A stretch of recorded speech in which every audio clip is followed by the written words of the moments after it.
अस्सलामु अलैकुम वरहमतुल्लाहि वबरकातुह। आज इंशाल्लाह ताला हम लोग सात से आगे सबक पढ़ेंगे और इंशाल्लाह ताला चार हरूफ पढ़ेंगे हम लोग, साद, बाद, ता और ज़ा। इन चारों हरूफ को पढ़ने से पहले मैं आप लोगों को एक बात क्लियर करना चाहूँगा कि इन चारों हरूफ में से किसी में भी आपने अपनी ज़ुबान को अपने होंठों को गोल नहीं करना, अपने होंठों को गोल नहीं करना। ये स्वाद या ज़्वाद या त्वा या ज़ा नहीं है। मतलब आप देख रहे हैं कि मैंने अभी मोटा की अपने होंठों को गोल किया, लेकिन ऐसे नहीं करना, ऐसे ये पढ़ना गलत है। और अभी जब हम लोग इन चारों हरूफ को पढ़ना सीख जाएंगे तो आप जब उनको इंशाल्लाह ताला पढ़ने की कोशिश करेंगे तो आपको ख़ुद ही पता लगेगा कि आपकी जो होंठ है, आपके होंठ हैं, वो गोल नहीं होंगे। सबसे पहले हम लोग स्वाद से स्टार्ट करते हैं। अच्छा, अब इन चारों हरूफ की एक बात ये भी है कि ये चारों हरूफ किसी न किसी और हरफ के साथ मिलते जुलते हैं आवाज़ में, और उर्दू में इस वजह से हम इनको सही से अदा नहीं कर पाते और इनका जो आसान अल्टरनेटिव है उसको बोल देते हैं। जैसे स्वाद की बजाय, स्वाद की आवाज़ निकालने की बजाय हम लोग सीन की आवाज़ निकाल देते हैं। ये चारों हरूफ उस तरह से भी आज हम लोग जब पढ़ेंगे इंशाल्लाह ताला तो इनमें हमारे जहन में इंशाल्लाह ताला क्लैरिटी आएगी। सबसे पहले स्वाद पढ़ते हैं। अच्छा, एक और पॉइंट मेरे दिमाग में आया है और वो भी इन चारों से एसोसिएटेड है कि इन चारों हरूफ में जब हम इनको बोलने की कोशिश करेंगे तो पहली बात तो मैंने आपको बताई, आपके होंठ नहीं गोल होंगे। दूसरी इंपॉर्टेंट बात जहन में ये रखनी है कि आपकी ज़ुबान की एक टिप है, उसके बाद आपकी ज़ुबान का दरमियानी हिस्सा और फिर पिछला हिस्सा है। इन चारों हरूफ को बोलने में आपकी ज़ुबान का जो पिछला हिस्सा है वो ऊंचा उठेगा। अभी जब हम लगेगा नहीं ऊपर तालू पे, लेकिन उठेगा, और उससे असल में वो मोटी आवाज़ बनेगी, जिसकी वजह से इन चारों हरूफ को हम लोग मोटे हरूफ भी कहते हैं। अब इन दो बातों को जहन में रखते हुए इंशाल्लाह ताला स्टार्ट करते हैं। सबसे पहले साद। अब देखें, अगर आप साद नहीं बोल रहे, खाली सीन पढ़ रहे हैं तो आप कैसे पढ़ें? सीन। अब सीन पढ़ते हुए अपने जहन में ज़रा दिमाग में सोचकर अपनी ज़ुबान को फील करें, पीछे से ज़ुबान ऊपर नहीं उठी हुई। सीन सिंपल है। लेकिन जब आपने साद पढ़ना है तो आपकी ज़ुबान का जो पिछला हिस्सा है वो थोड़ा ऊपर उठ रहा है। देखें, ज़ुबान का हिस्सा ऊपर उठ रहा है, में नहीं उठ रहा, में ऊपर उठ रहा है। अब दूसरी बात, स्वाद को बोलते हुए ये रखें कोशिश कि थोड़ी सी हवा जमा करें। इसकी एग्जैजरेटेड फॉर्म में भी आपको बताता हूँ कि अगर मैं बहुत ही हवा अपने मुंह में जमा कर लूँ तो देखें मेरा मुंह ज़्यादा ही फूल गया। लेकिन असल में जब हम लोग इसको अदा करते हैं हरफ को तो इतनी हवा नहीं भरती, लेकिन आपने थोड़ी हवा को ज़ोर लगा के निकालना है बाहर। थोड़ी सी हवा आपको अगर आप प्रैक्टिस करें तो फील होगी कि यहाँ पे जमा हो गई है। लेकिन जब आप इसकी प्रैक्टिस हो जाएगी तो आपको हमेशा वो करके नहीं बोलने की ज़रूरत पड़ेगी। अब मैं इसको बोलता हूँ, स्वाद स्वाद।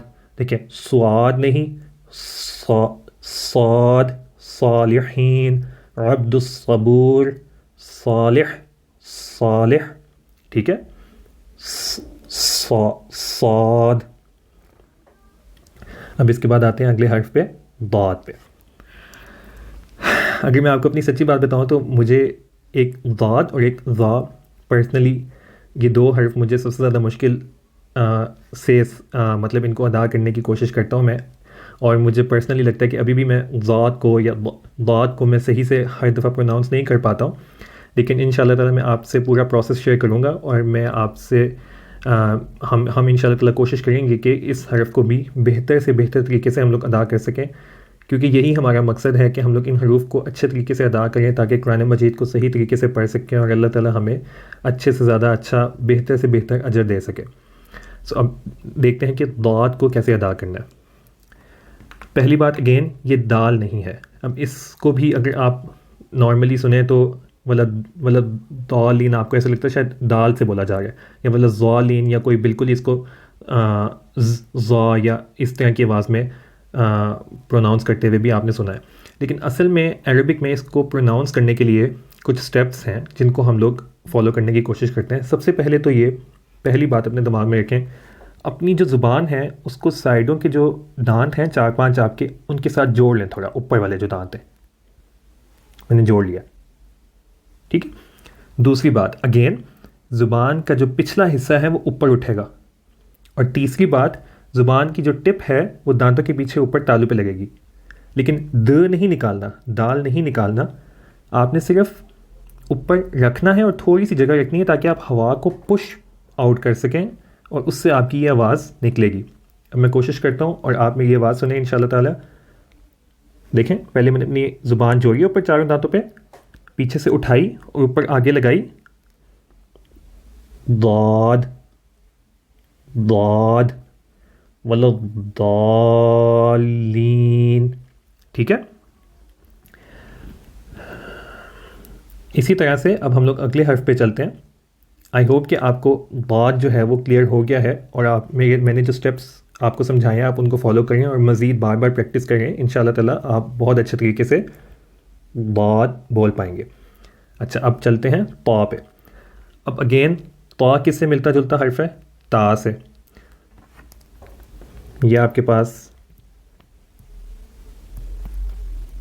पास ता है और यह आपके पास ता है। अब ता में और ता में क्या फ़र्क है? अगेन ता में पीछे से ज़ुबान ऊपर नहीं उठ रही।